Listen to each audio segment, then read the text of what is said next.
3 letras. Las has visto en camisetas, en tatuajes, en canciones de trap, en neones de discoteca, en lápidas, en memes, en pantallas de móvil cada vez que muere alguien famoso y el mundo entero teclea lo mismo sin pensar. RIP. Tan familiar que ya no es una frase. Es un reflejo.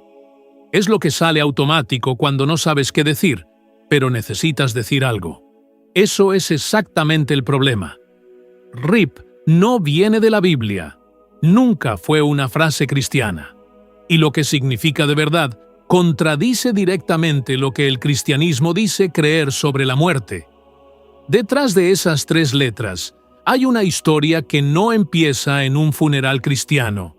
Empieza en Roma, en la Roma pagana, precristiana, que no tenía ningún interés en resurrecciones, en juicios finales, en cuerpos glorificados. Una Roma donde la muerte era el fin de algo esencialmente espiritual, y el mejor destino posible era el silencio. Un cuerpo bajo tierra, inmóvil, silencioso, y 3 letras grabadas encima, RIP. Eso es lo que el mundo occidental lleva 1600 años escribiendo en sus tumbas. Y cuando llegas al fondo de esa historia, hay una pregunta que el guión devocional sobre la muerte no se hace nunca. Cuando grabas RIP en una lápida cristiana, ¿estás expresando fe en la resurrección o estás demostrando que el platonismo ganó la batalla teológica más importante de la historia y casi nadie lo registró como derrota? No es retórica, tiene respuesta, y la respuesta va a ser incómoda. Para entender RIP, necesitas entender que hay 2 formas completamente distintas de concebir qué le pasa al ser humano después de la muerte, y que esas 2 formas llevan en guerra silenciosa desde el siglo I. Una guerra que se pelea con palabras, con epitafios, con las frases que elegimos cuando alguien que amamos desaparece. La primera forma es la griega. Platón la sistematizó. La idea es esta. El ser humano es fundamentalmente un alma atrapada en un cuerpo. El cuerpo es materia, es corrupción, es transitorio. El alma es lo real, lo eterno. Cuando el cuerpo muere, el alma se libera. La muerte no es una tragedia, es una liberación. El objetivo es que el alma descanse, que escape del peso de la carne. En esa cosmología, la muerte gana. Y el mejor resultado posible es que el perdedor descanse tranquilo. La segunda forma es la hebrea, y es radicalmente diferente. En la antropología del Antiguo Testamento no existe separación entre alma y cuerpo. La palabra hebrea nefesh, que normalmente se traduce como alma, no designa una entidad espiritual separada del cuerpo. Designa al ser viviente completo, carne, aliento, vida, todo junto. Cuando el Génesis dice que Dios formó al hombre del polvo y sopló aliento de vida, y el hombre se convirtió en nefesh viviente, no está describiendo un alma entrando en un cuerpo. Está describiendo la creación de un ser completo, indivisible, donde la materia importa tanto como el espíritu. 2 civilizaciones, 2 formas de mirar la muerte, el cuerpo, el tiempo y lo que Dios promete. 2 respuestas completamente distintas a la pregunta más vieja del mundo. Y RIP está en el centro de esa guerra. No al margen, en el centro exacto. En esas 3 letras se comprime siglos de batalla doctrinal que la versión domesticada de la fe decidió enterrar, con cierta ironía, sin epitafio. Empecemos por el principio, por Roma. Lo que sabes sobre RIP probablemente lo leíste en 30 segundos en algún sitio. Iniciales de Requiescat in pace. Latín, descanse en paz. Origen romano. La Iglesia la adoptó. Fin de la historia. El problema es que esa explicación salta por encima de lo más importante. ¿Qué significaba descansar en paz para los romanos que inventaron la fórmula? Y esos romanos No eran cristianos. No tenían resurrección. No esperaban ningún juicio final. No tenían ningún Dios que prometiera devolver los cuerpos. Estás usando una frase de una cultura que no creía en nada de lo que el cristianismo dice creer sobre la muerte. Las inscripciones funerarias romanas precristianas son una fuente extraordinaria. Los arqueólogos han documentado miles de ellas en todo el imperio. Y lo que encuentras cuando las lees en su contexto es que la idea del descanso aparece con regularidad, pero no como promesa religiosa. Aparece como alivio del sufrimiento. El muerto ha terminado de sufrir. Ya no tiene que cargar con el peso de existir. El descanso es el fin del dolor, no el inicio de algo mejor. Una de las fórmulas más comunes era sit tibi terra levis, que la tierra te sea leve. No hay resurrección ahí. No hay encuentro con ningún Dios. Solo la esperanza de que el peso de la tierra sobre el cuerpo enterrado no aplaste demasiado. Una metáfora de quietud. Un consuelo sin promesa. Un cuerpo. Tierra encima. Y la única esperanza disponible. Que pese poco. El requiescat in pace aparece en inscripciones cristianas a partir del siglo IV, después del Edicto de Milán. Pero cuando los primeros cristianos adoptan esa fórmula, no la inventan. La toman prestada. La toman de una cultura que no tenía resurrección, que no tenía juicio final, que no tenía cuerpo glorificado. La toman de una cultura donde el descanso era exactamente eso. Descanso, silencio, ausencia de sufrimiento. Nada más. No la adaptaron, la copiaron. Y con ella copiaron, sin darse cuenta, la arquitectura de la muerte que venía pegada. ¿Por qué? Las explicaciones históricas son varias. El latín era el idioma del poder. La fórmula era reconocible. Funcionaba en el espacio público. Y había una ambigüedad útil. Los paganos la leían como conocían. Los cristianos podían rellenarla con su propia teología. Esa ambigüedad no es inocente. Es exactamente el tipo de sincretismo que los teólogos más críticos de los siglos siguientes van a señalar como el punto de entrada del pensamiento platónico en la doctrina cristiana. Porque una vez que adoptas la fórmula del descanso, has adoptado implícitamente una arquitectura del tiempo que no viene del Evangelio. Una arquitectura donde la muerte descansa, no vence. Donde el cuerpo espera, no resucita. Donde la promesa es silencio, no transformación.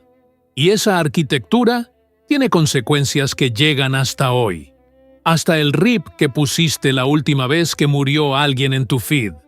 Si esto ya está moviendo algo, suscríbete. Lo que viene es peor. Ahora detente, porque aquí viene la confrontación directa que el guión devocional nunca hace. Pablo dice una cosa, tus lápidas dicen otra. 1 Corintios 15 es el texto central de la teología paulina sobre la muerte y la resurrección. Uno de los capítulos más densos del Nuevo Testamento. Y lo primero que necesitas saber es que Pablo no usa en ningún momento lenguaje de descanso del alma. No habla de almas que suben al cielo. No habla de espíritus que encuentran paz. Habla de cuerpos, no de almas. De cuerpos. Esa distinción lo cambia todo.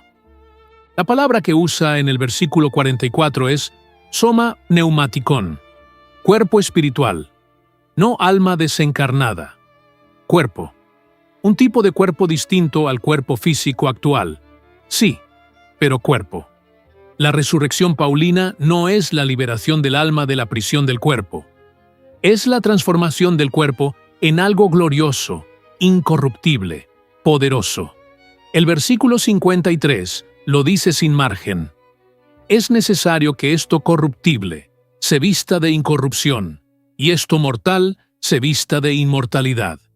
El sujeto de la oración es el cuerpo corruptible, el cuerpo mortal, es el que se transforma. No desaparece, no descansa, se transforma. Y entonces llega el versículo 55. Pablo cita a Oseas y lanza una pregunta que no tiene nada de contemplativa, nada de piadosa, nada de devocional. ¿Dónde está, oh muerte, tu victoria? ¿Dónde está, oh muerte, tu aguijón?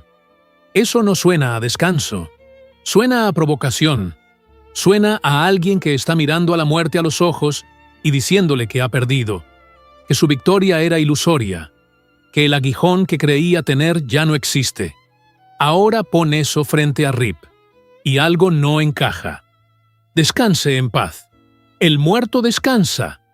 La muerte gana lo suficiente como para que el mejor resultado posible sea que el perdedor repose tranquilo bajo tierra. La diferencia no es de matiz, es estructural. Es la diferencia entre una cosmología donde la muerte es el final natural de un ser cuya parte importante es el alma inmortal, y una cosmología donde la muerte es un enemigo derrotado que todavía cree que ha ganado. Pablo llama a la muerte el último enemigo, eschatos extros, el último enemigo que será destruido, no domesticado, no neutralizado, destruido.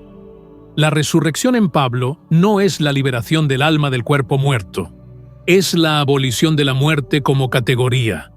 Es algo cualitativamente diferente que no tiene equivalente en ninguna filosofía griega, porque ninguna filosofía griega necesitaba que la muerte desapareciera. Necesitaba que el alma escapara de ella. Son proyectos completamente distintos. Uno huye de la muerte, el otro la destruye. Y sin embargo, lo que grabamos en las lápidas desde hace 1600 años no viene de Pablo, viene de Roma.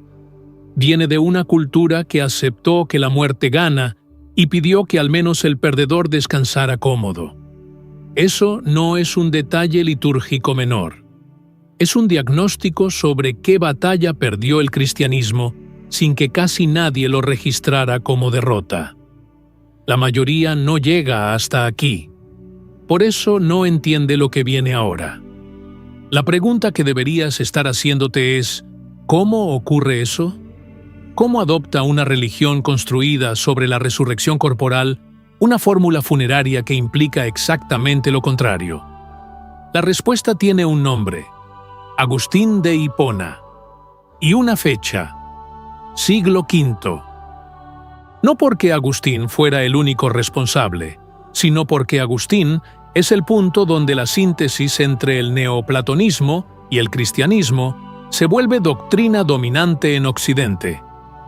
Agustín era un intelectual formado en la tradición filosófica grecolatina antes de convertirse. Conocía a Platón, conocía a Plotino, y cuando sistematizó la teología cristiana occidental, lo hizo con herramientas conceptuales que venían de esa tradición. El resultado fue una teología donde el alma ocupa el centro de la narrativa de salvación, de una manera que no está exactamente en Pablo. El cielo se convierte progresivamente en el destino del alma, no del ser humano completo. El cuerpo queda como algo que vendrá después, en la resurrección final, pero que en el imaginario popular desaparece de la ecuación. El muerto sube al cielo, el muerto descansa en paz, el cuerpo queda en la tierra, y el asunto real es el alma. Eso no es Pablo. Eso es Platón con vocabulario cristiano. La Reforma protestante del siglo XVI intentó volver a las fuentes bíblicas y corregir las acumulaciones medievales. Lutero, Calvino, siglos de trabajo teológico para limpiar lo que se había filtrado.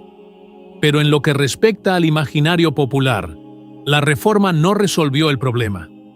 Lo que hizo fue traducir el Requiescat in pace latino al Rest in Peace inglés. Cambió el idioma. La arquitectura conceptual quedó intacta. 500 años de reforma.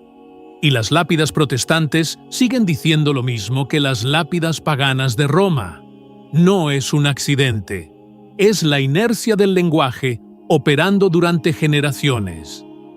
Las palabras que heredamos son más poderosas que las creencias que elegimos, y esa arquitectura llegó hasta el siglo XXI en forma de 3 letras que el mundo entero escribe sin pensar lo que escribe, lo cual plantea una pregunta que este análisis no puede responder por ti. Si la teología bíblica afirma que el cuerpo importa, que la resurrección es corporal, que la muerte es un enemigo y no una liberación, ¿qué dice sobre la fe real de una persona el hecho de que lleve décadas usando una fórmula funeraria que viene de una cosmología donde el cuerpo no importa? ¿La muerte es neutral y no hay resurrección que esperar? No estoy diciendo que la intención consciente sea pagana. Estoy diciendo algo más difícil. Puedes creer en la resurrección en abstracto y llevar 20 años usando una fórmula que la contradice en concreto. Puedes ir a misa el domingo y escribir RIP el lunes. Y en ese gesto, sin saberlo, votar por Platón. Si eso te resulta incómodo, es que estás entendiendo. Suscríbete. Esto no se arregla con un video. Ahora viene la capa que hace que esto sea más que historia del lenguaje. El platonismo ganó en el imaginario cristiano popular, no porque fuera más verdadero, sino porque era más consolador. Imagina a alguien diciéndole a una madre que acaba de perder a su hijo: su alma inmortal ha escapado del cuerpo y ahora descansa en paz. Funciona, consuela, es accesible. Ahora imagina a alguien diciéndole: el cuerpo de tu hijo está en la tierra esperando una resurrección corporal, en el fin de los tiempos, cuando la muerte sea destruida como categoría ontológica. La segunda frase es más fiel a Pablo. La primera es más fiel a Platón. Y en los momentos de mayor dolor, la gente elige la que consuela, no la que es precisa. La teología del alma inmortal no ganó por ser verdadera, ganó por ser soportable. Hay un dato que los historiadores de la liturgia señalan con regularidad y que casi no sale de los círculos académicos. La frase más usada en los funerales protestantes del mundo anglosajón durante los siglos XIX y XX no era ninguna cita de la resurrección. Era «Rest in peace». Los mismos protestantes que habían roto con Roma en el siglo XVI para volver a la Biblia llevaban 300 años usando en sus funerales una fórmula que viene de la Roma pagana. No hay conspiración detrás. Nadie lo planeó. Es algo más silencioso y más difícil de combatir que una conspiración. Es el lenguaje operando por debajo del nivel de las decisiones conscientes. Pilato escribió INRI sin fe y produjo teología. El mundo cristiano adoptó RIP con toda la fe del mundo y produjo, sin darse cuenta, filosofía griega. Los dos casos son el mismo mecanismo en direcciones opuestas. El lenguaje porta significado con independencia de la intención del que lo usa. Entonces la pregunta ya no es ¿qué significa RIP? La pregunta es ¿qué crees tú sobre la muerte? No lo que declararías en un debate teológico. Lo que crees en el nivel donde vive el lenguaje automático. El nivel donde escribes RIP sin pensar cuando muere alguien en tu feed. Imagina una lápida. Cualquier lápida. El nombre de alguien. Las fechas. Y debajo, grabado en piedra, algo que ese alguien probablemente no eligió, que sus familiares copiaron de todas las lápidas que habían visto, que viene de Roma, que contradice la resurrección, que lleva 1600 años repitiéndose sin que casi nadie lo cuestione. RIP, 3 letras. El resumen involuntario de qué cosmología ganó realmente el debate sobre la muerte en Occidente. Requiescat in pace. Descanse en paz. 3 letras que llevan más de 1600 años en lápidas cristianas y que vienen de una cosmología donde el cuerpo no importa. donde la muerte es el final natural de algo esencialmente espiritual, y donde la resurrección no está en el horizonte de ningún deseo ni de ninguna promesa. Pablo miraba a la muerte y le preguntaba dónde estaba su victoria. El mundo occidental le respondió grabando su rendición en cada tumba. No es una acusación, es un diagnóstico. Y los diagnósticos incómodos son los únicos que sirven para algo. Eso no te dice qué creer. No es el objetivo de este análisis. El objetivo es que la próxima vez que escribas o leas esas 3 letras, algo en ti sepa que hay una pregunta detrás. Una pregunta sobre qué tipo de esperanza tiene tu cultura, sobre qué le prometió a sus muertos, sobre si esa promesa viene del texto que dice que venera o de la filosofía que absorbió sin darse cuenta. Si este análisis te abrió una pregunta y no te dio respuesta cómoda, hizo lo que tenía que hacer. Si quieres seguir desenterrando lo que el lenguaje religioso entierra, suscríbete. No para tener respuestas tranquilizadoras, sino para seguir haciendo las preguntas que la versión domesticada de la fe decidió dejar de hacer hace mucho tiempo. Destripamos textos, no los domesticamos. Hasta el próximo capítulo.